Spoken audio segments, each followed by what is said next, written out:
This portion is about the electrical harnesses in the motor compartment. Uh, these are two harnesses I bought from Bird's Nest, and then we also have some items here. This is your grommet that comes out of the firewall. I bought these off of eBay. Sort of slick. They're not original, but I'm using them for now. They're easier to put the wires in and out. These are the original tie wraps. Got those from Larry's Thunderbird. And here's some of the clamps for the wiring that I stole off my spare T-Bird out back. So off to the right here, this is your 60- engine gauge feed. And this one's for air conditioning, which I have. This car I'm restoring is an air-conditioned vet. The diagrams are pretty simple. Here's the harnesses here. They're all the same color codes of the original harnesses. Even the terminal colors are the same. And then the diagram over here is pretty self-explanatory. Laid out, and it gives you the colors and where it gets connected. And it's pretty easy to follow. And then this one over here is your 60- headlight junction. And this here is the harness. This one here runs out of the firewall and along the driver's side fender, then underneath the motor and over to the ignition coil. By the way, this one over here runs out of the firewall, goes along the firewall, and then along the passenger side fender over to the ignition coil. Okay, here's my engine compartment. Fortunately, the wiring harness for the power seats and power windows was still intact. I had to clean a lot of paint off of it. The guy that painted the firewall and the fenders, etc., he oversprayed on a lot of stuff, so I had a lot of cleanup. Even these guys here, I'm going to clean up someday, but I want to get the wiring in.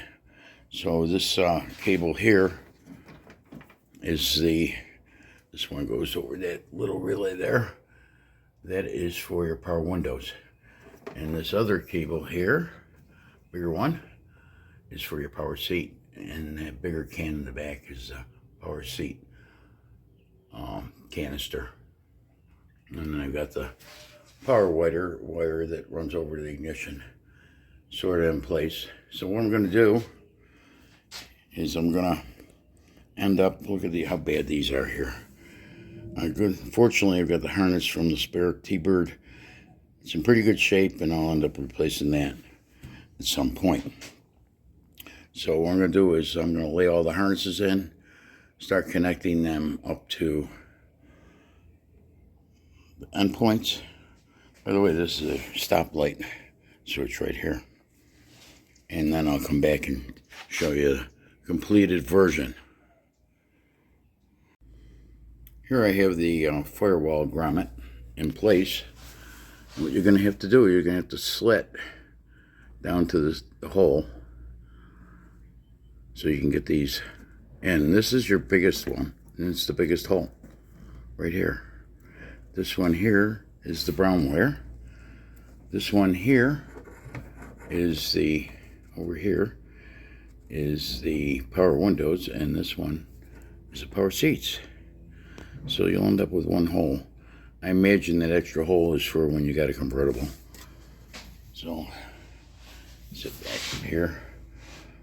I got the one bigger harness right here, or one bigger connector already connected. These two over here are going to go down the driver fender and inside and across on the motor and over the ignition coil and catch the other headlight and parking light. So let me go ahead and put the harnesses in the connectors or the holders, and I'll get back to you. I'm a little in a quandary on the motor. It has been upgraded to an alternator, and the harnesses I bought are for the original generator. So I still have to noodle through that, but I think I'm going to be going back to the generator. But here's the engine compartment. So if you enjoyed this video, please give us a thumbs up, subscribe. We're going to have many more episodes of the restoration of this. I call this the Red Bird, actually. The one in the back over there that I'm using as spares, I call the Bird. But anyways, and hit the notification. Like I say, there's going to be several episodes, so if you subscribe, you'll know when I post more videos. Have a nice day.